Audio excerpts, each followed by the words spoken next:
할렐루야. 이 시간에는 요한계시록 13장 짐승의 정체라는 주제를 가지고 함께 은혜를 나누도록 하겠습니다. 요한계시록 13장을 보면은 7머리와 10뿔 가진 짐승이 바다에서 올라오게 되는데, 요한계시록 13장에서의 짐승의 의미는 두 가지 의미를 가지고 있습니다. 첫째, 로마 제국을 가리키는 것과 둘째, 사탄이자 마귀인 용으로부터 건세를 받아서 미침으로 말미암아 짐승과 같은 존재가 되는 자로서 요한계시록에서는 첫 번째 짐승은 폭군인 네로 황제를 가리키고 둘째 짐승은 폭군인 도미티아누스 황제를 가리킵니다. 먼저 7머리와 10뿔의 의미를 알아보도록 하겠습니다. 요한계시록 13장 1절 내용을 보면은 내가 보니 바다에서 한 짐승이 나오는데 뿔이 10이요 머리가 7이라. 그 뿔에는 10왕관이 있고 그 머리들에는 신성 모독하는 이름들이 있더라.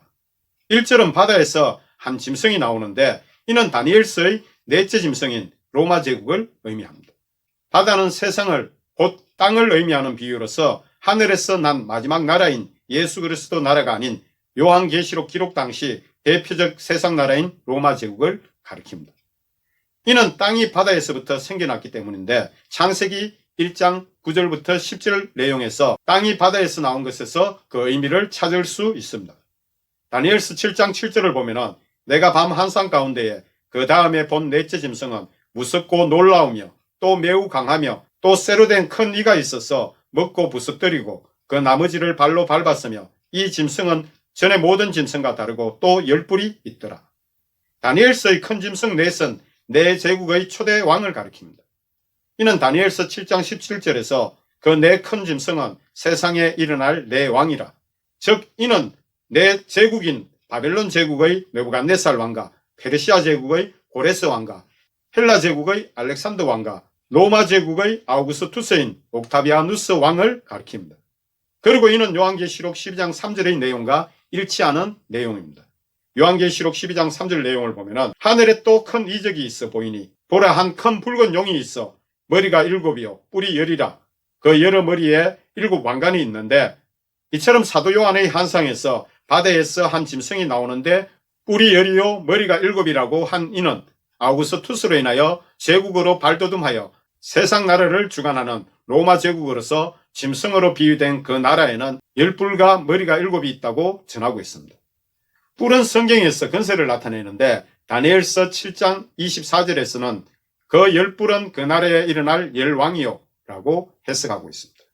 그래서 요한계시록 13장 1절에서는 그 뿔에는 10왕관이 있고 라고 표현한 것 같이 이는 로마 제국의 황제들을 가리킵니다. 그리고 머리 또한 우두머리를 가리키는 것으로 왕의 건세를 받은 자를 뜻합니다. 머리는 요한계시록 17장 9절부터 11절에 잘 설명하고 있는데 이는 사도 요한의 생전에 집권하는 왕들을 가리키며 이미 왕권을 받은 자들을 뜻합니다.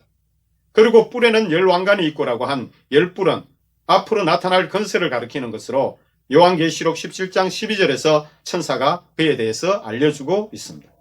7머리인 그 머리들에는 신성 모독하는 이름들이 있더라 라고 한 이것은 하나님을 대적하는 자들임을 알 수 있는데 예수님께서 사역을 시작하시고 십자가 사건이 일어난 것은 로마 제국의 제2대 디베르 황제 때의 일입니다. 7머리는 이후 임시 집권한 군부의 건세 3명인 갈바, 오토, 비텔리우스를 제외한 도미티아누스 황제까지 7명의 황제들이 집권하여 하나님을 대적한 것을 가리킵니다. 이 의미는 요한계시록 12장 3절에서 보라 한 큰 붉은 용이 있어 머리가 7이요 뿔이 10이라. 이처럼 여기에서의 큰 붉은 용은 로마 제국이 성도들을 핍박하고 희생시키는 사탄에 속한 짐승임을 나타내는 계시입니다. 이는 요한계시록 12장의 해석대로 큰 붉은 용이 붉은색을 띠는 의미는 성도들의 피로 인함인데 7머리가 용인 사탄에 속하여 하나님을 대적하고 성도들을 핍박하고 죽이기 때문입니다. 요한계시록 13장 2절 내용을 보면 내가 본 짐승은 표범과 비슷하고 그 발은 곰의 발 같고 그 입은 사자의 입 같은데 용이 자기의 능력과 보좌와 큰 건세를 그에게 주었더라. 2절에서 사도 요한이 본 짐승은 다니엘서의 세 제국의 연합된 모습입니다. 표범은 헬라 제국을, 곰은 페르시아 제국을, 사자는 바벨론 제국을 의미하기 때문인데 이들 제국의 능력을 다 가진 네 번째 짐승이 로마 제국이기 때문입니다. 그리고 사탄이 이러한 로마 제국을 통하여 하나님을 대적하고 교회를 핍박하였던 것입니다. 이는 사탄인 용이 자기의 능력과 보좌의 큰 건세를 로마 제국에게 주었기 때문입니다. 그리고 두 번째로 두 짐승의 정체를 알아보면 먼저 첫 번째 짐승은 요한계시록 13장 3절에서 그의 머리 하나가 상하여 죽게 된 것 같더니 그 죽게 되었던 상처가 나음에 온 땅이 놀랍게 여겨 짐승을 따르고 3절에서 그의 머리 하나가 상하여 죽게 된 것 같더니 이는 로마 제국의 7무리 중 하나를 지칭하는 것으로 5대 네로 황제를 가리키며 짐승의 의미는 사탄의 근세 곧 마귀의 영이 지배하는 짐승 같은 존재로서 첫 번째 짐승인 네로 황제를 의미합니다. 폭군인 네로 황제는 64년 기름 창고 사고가 원인이 되어 로마 대화재가 발생하여 민심이 혼란스러워지자 당시 로마 제국의 신흥 종교였던 기독교의 책임을 덮어씌워 기독교를 대학살함으로 64년부터 교회를 심하게 핍박했던 것입니다. 그 당시 화재는 9일간 일어났는데 로마 시내 14구역 중에 10구역을 태우는 그러한 대형 화재였던 것입니다. 정부의 구호 활동에도 불구하고 로마 제국의 체제의 안위를 흔들 수 있는 네로 황제의 방아쇠이 수그러들지 않았던 것입니다. 이때 그에게 정치적 위기가 찾아왔는데 요한계시록 13장 14절에서 칼에 상하였다가 살아난 짐승으로 계시한 것을 본다면 분명 그가 죽임을 당하다가 살아난 것으로 추정이 됩니다. 그래서 3절에서 그 죽게 되었던 상처가 나음에 라고 계시한 것인데 이는 그가 이 위기를 기독교인들에게 뒤집어 씌워 위기를 벗어난 후 3년 반 곧 42달 동안 사탄인 마귀의 권세를 받아 미친 듯이 정치를 하면서 하나님을 대적하고 성도들을 핍박하다가 68년 하나의 주를 다스리던 총독 갈바가 내전을 일으키고 이어 각지의 총독들이 동조하여 들고 일었음으로써 마침내 원로원으로부터 국가의 적이라는 승구를 네로는 받게 되었습니다. 그래서 68년 6월 8일 로마를 탈출하여 마지막까지 그의 편에 있던 해방노예 파원의 별장에서 자살하게 됩니다. 그러나 그가 너무 극악무도하였기 때문에 사람들은 그의 죽음을 사실로 믿지 않았으며 공식적인 장례에도 불구하고 그가 다시 돌아오리라고 생각하였던 것입니다. 그러므로 요한계시록 13장 4절을 보면 용이 짐승에게 권세를 주므로 용에게 경배하며 짐승에게 경배하며 이르되 누가 이 짐승과 같으냐 누가 능히 이와 더불어 싸우리요 하더라. 4절은 용이 짐승에게 권세를 주므로 용에게 경배하며 짐승에게 경배한다는 이것은 온 땅이 사탄으로부터 권세를 받은 짐승 같은 자와 사탄을 경배하는 모습으로 온 땅이 사탄과 짐승을 찬양하기를 누가 이 짐승과 같으냐 누가 능히 이와 더불어 싸우리요 하는 이 소리를 사도 요한이 환상 가운데 들은 것입니다. 요한계시록 13장 5절 6절 내용을 보면 또 짐승이 가장되고 신성 모독을 말하는 입을 받고 또 42달 동안 일할 권세를 받으니라. 짐승이 입을 벌려 하나님을 향하여 비방하되 그의 이름과 그의 장막 곧 하늘에 사는 자들을 비방하더라.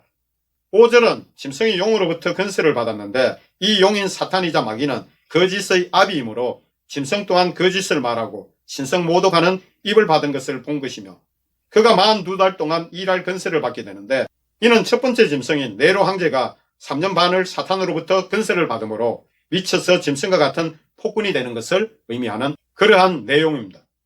6절은 그래서 하나님의 이름과 하나님의 장막인 천국에 사는 자들을 비방하는 모습을 사도 요한이 보았는데 이는 마귀가 천국에서 쫓겨나므로 자기의 때가 얼마 남지 않았다는 것을 알고 짐승을 통해 하나님과 하늘에 있는 자들 곧 성도들을 비방하는 그러한 모습입니다.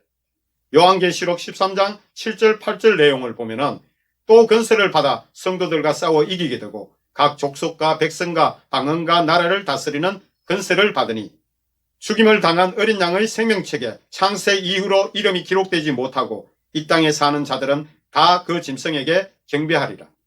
7절은 이 짐승은 하나님으로부터 성도와 싸워 이기는 권세를 받았기에 42달 곧 3년 반의 시간을 신구약 중간 시기처럼 안티오쿠스 4세 에피파네스가 핍박했던 것처럼 성도들을 핍박하게 됩니다. 이 시기에 바울 사도도 순교하였습니다. 각 족속과 백성과 방언과 나라를 다스리는 권세를 받으니 라고 한 것은 이로 인하여 온 땅이 사탄과 로마 제국을 두려워하여 황제 숭배 사상에 빠져드는 것을 예언한 것입니다. 8절은 예수 그리스도를 통해 구원을 받지 못하여 생명책에 그 이름이 기록되지 않는 모든 자들은 짐승에게 경배하게 되는데 곧 황제 숭배를 하게 될 것을 예언하신 말씀입니다.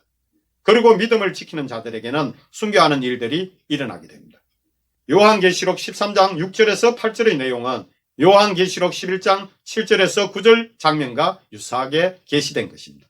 마지막 때 복음 전파가 완전히 이루어진 후 무적행으로부터 올라오는 짐승이 성도들을 핍박하고 살해하며 온 세상을 다스리는 권세를 받아 전 세계의 열방을 다스리게 되는데, 영원한 불못에 들어가기로 작정된 자들은 그를 따르고 경배하게 될 것을 계시한 내용 그대로입니다. 물론 배교한 자들도 당연히 그를 따르고 성도들과 싸워서 이기므로 그들을 죽이고 짐승을 경배할 것입니다. 이는 로마 제국 당시 초대교회가 겪어야 했던 환란의 상황을 그대로 보여주시는 계시입니다. 요한계시록 13장 9절 10절 내용을 보면은 누구든지 귀가 있거든 들을지어다. 사로잡힐 자는 사로잡혀 갈 것이요 칼에 죽을 자는 마땅히 칼에 죽을 것이니 성도의 인내와 믿음이 여기 있느니라. 9절은 계시의 이 말씀을 들을 귀가 있다면 들을 것을 선포한 것이며, 10절은 환란으로 고통과 희생이 따를 것에 대한 말씀으로 성도들이 믿음을 지키기 위하여 황제 숭배를 강요하던 짐승에게 굴복하지 않게 되므로 이로 인하여 받는 핍박을 의미합니다. 이 과정 중에 하나님께서 성도들의 인내와 믿음을 보시고 시험하시는 것입니다. 즉 이는 하나님께서 7절에서 42달 동안 짐승에게 성도들을 이기는 권세와 온 땅을 다스리는 권세를 주셨기 때문입니다. 이 내용은 매우 중요합니다. 이것은 마지막 환란 때 받게 되는 고난의 기간이 될 수 있기 때문입니다.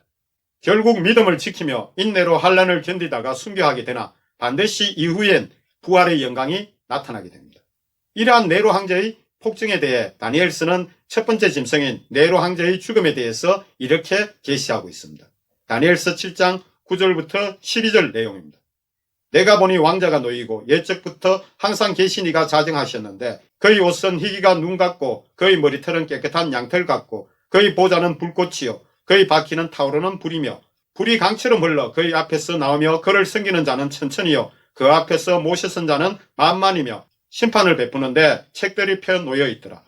그때 내가 작은 뿔이 말하는 큰 목소리로 말미암아 주목하여 보는 사이에 짐승이 죽임을 당하고 그의 시체가 상한 바 되어 타오르는 불에 던져졌으며 그 남은 짐승들은 그의 권세를 빼앗겼으나 그 생명은 보존되어 정한 시기가 이르기를 기다리게 되었더라. 이 내용처럼 네로 황제의 마지막은 불에 던져지는 그런 처참한 종말입니다. 그리고 두 번째 짐승에 대해서는 요한계시록 13장 11절부터 18절까지의 내용입니다. 먼저 요한계시록 13장 11절 12절 내용을 보면은 내가 보매 또 다른 짐승이 땅에서 올라오니 어린 양같이 두 뿔이 있고 용처럼 말을 하더라. 그가 먼저 나온 짐승의 모든 권세를 그 땅에서 행하고 땅과 땅에 사는 자들을 처음 짐승에게 경배하게 하니 곧 죽게 되었던 상처가 나은 자니라. 11절에서 또 다른 짐승이 땅에서 올라오니 이 짐승은 네로 황제 다음으로 사탄인 마귀로부터 권세를 받은 두 번째 짐승인 도미티아누스 황제를 가리킵니다. 그리고 이들은 하나님으로부터 난 하늘에 속한 자가 아니고 땅 곧 세상에서 올라온 짐승이므로 세상 나라에 속한 자를 뜻합니다. 1절의 7머리와 10뿔을 가진 짐승은 바다로부터 올라왔는데 이는 땅이 바다로부터 나왔기 때문이며 그 의미는 땅의 지경을 가진 국가를 뜻합니다. 그러나 11절의 또 다른 짐승이 땅에서 올라오는 이것은 어느 특정 국가에서 나오는 어느 존재를 가리키는데 여기서는 로마 제국의 7무리 중에서 첫 번째 짐승인 네로 황제 다음을 뜻하기에 또 다른 짐승이라고 특정하고 있는 것입니다. 곧 도미티아누스 황제를 가리키는 것입니다.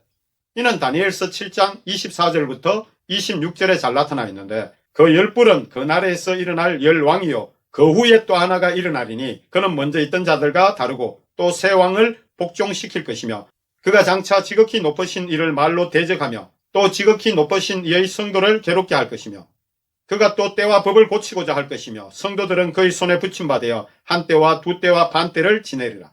그러나 심판이 시작되면 그는 권세를 빼앗기고 완전히 멸망할 것이요. 이 내용은 요한계시록 13장 11절 12절 내용과 같이 도미티아누스 황제에 대한 예언의 말씀입니다. 그러므로 다니엘서 7장 24절의 한 때와 두 때와 반 때의 기간 동안 성도들을 핍박하는 자는 다름 아닌 도미티아누스 황제입니다.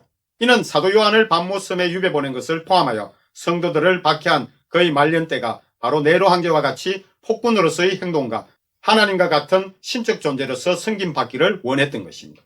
이러한 도미티아누스 황제에게 어린 양같이 두 뿔이 있고 라고 한 것은 그에게 또 다른 두 권세이자 두 왕권인 그의 아버지 베스파시아누스와 그의 형 티투스를 가리킵니다.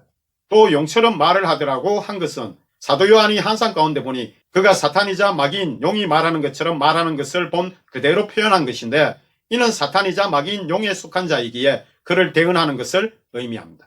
12절에서 그가 먼저 나온 짐승의 모든 권세를 그 앞에서 행하고, 이는 첫 번째 짐승인 네로 황제처럼 미쳐서 성도들을 핍박하고 그리고 황제 숭배를 강요하게 되는데, 땅과 땅에 사는 자들을 처음 짐승에게 경배하게 하니 이는 다름 아닌 죽은 네로 황제를 숭배하도록 한 것을 가리킵니다.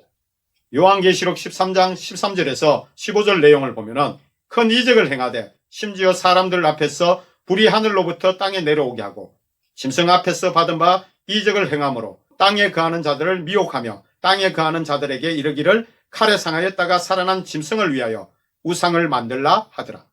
그가 권세를 받아 그 짐승의 우상에게 생기를 주어 그 짐승의 우상으로 말하게 하고 또 짐승의 우상에게 경배하지 아니하는 자는 몇이든지 다 죽이게 하더라.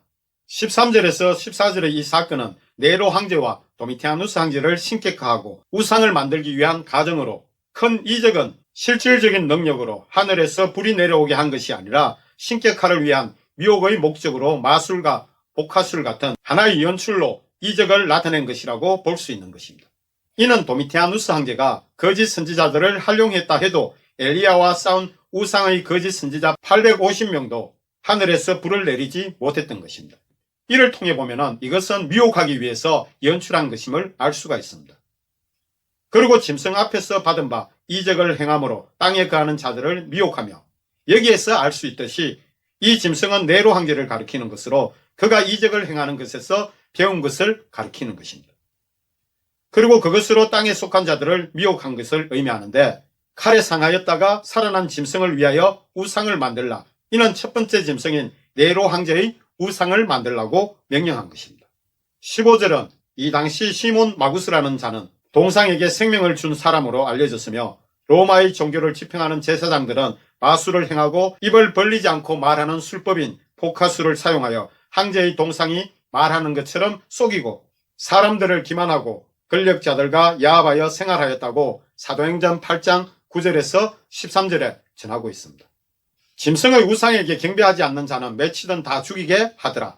이처럼 네로 황제의 신상을 세워 경배하지 않으면 모두 죽이도록 명령함으로 인하여 우상 숭배를 하지 않는 기독교인들에게는 고난의 시간이자 핍박의 때였던 것입니다. 이는 요한계시록 13장 5절부터 7절에서 첫 번째 짐승이 42달 동안 일할 권세를 받아서 하나님과 성도들을 비방하고 성도들을 이기는 권세를 하나님으로부터 받았기에 이에 대해 이기고 핍박함으로 온 땅으로부터 경배하도록 하는 권세로 다스린 것입니다. 여기서 잠깐 도미티아누스 황제에 대해서 알아보면, 도미티아누스 황제는 말년에는 여러 유명한 원로원 의원들이 그의 공포 정치로 인하여 많은 고통을 받았습니다. 그는 로마 황제가 된 아버지 베스파시아누스와 어머니인 플라비아 도미틸라 사이에서 태어났고, 둘째 아들로 11살의 연상인 티투스 황제의 뒤를 잇게 됩니다. 79년 6월에 아버지인 베스파시아누스가 죽은 뒤 그때까지 티투스가 누렸던 것과 똑같은 지위를 누리고자 했으나 로마의 원로원으로부터 허락을 받지 못해 결국 형과 대적하게 됩니다. 이 때문에 2년 후 형의 죽음에도 어느 정도 관여했다고 전해지고 있습니다. 그는 황제가 된 뒤 귀족들의 미움을 한몸에 받은 자입니다. 도미티아누스는 법률상 지위와 의전 행사에서의 위상 때문에 많은 문제가 발생하였는데, 원로원에서는 개선식 의상을 입고 있었고, 고대 그리스 경기를 본떠 4년마다 한 번씩 개최하는 경기를 주재할 때는 그리스풍의 옷과 금관을 착용했는데, 심판들에게는 여러 신들로 둘러싸인 자신의 초상이 새겨져 있는 관을 쓰게 했던 것입니다. 또한 그는 자신을 주인이자 신이라고 칭하게 했는데 도미니누스 앳 데우스라고 부르게 했던 것입니다. 또 사촌을 죽이고 또 수많은 사람을 처형했는데 말년에는 원로원의 의원들을 종종 반역죄로 고발하기도 했던 것입니다. 그래서 93년부터 96년은 사상 유례 없는 공포정치로 다스리기도 했습니다. 이때가 한때와 두때와 반때 곧 실질적인 숫자상의 3년 반인 42달의 기간입니다. 결국 도미티아누스 황제의 최후는 그 역시 네로와 같이 사탄의 영을 받아 미침으로 근위대장 2명과 여러 궁정 관리, 아내 도미티아 롱기나의 업무로 인해 살해당함으로 끝이 나게 됩니다. 그때가 96년 9월 18일입니다.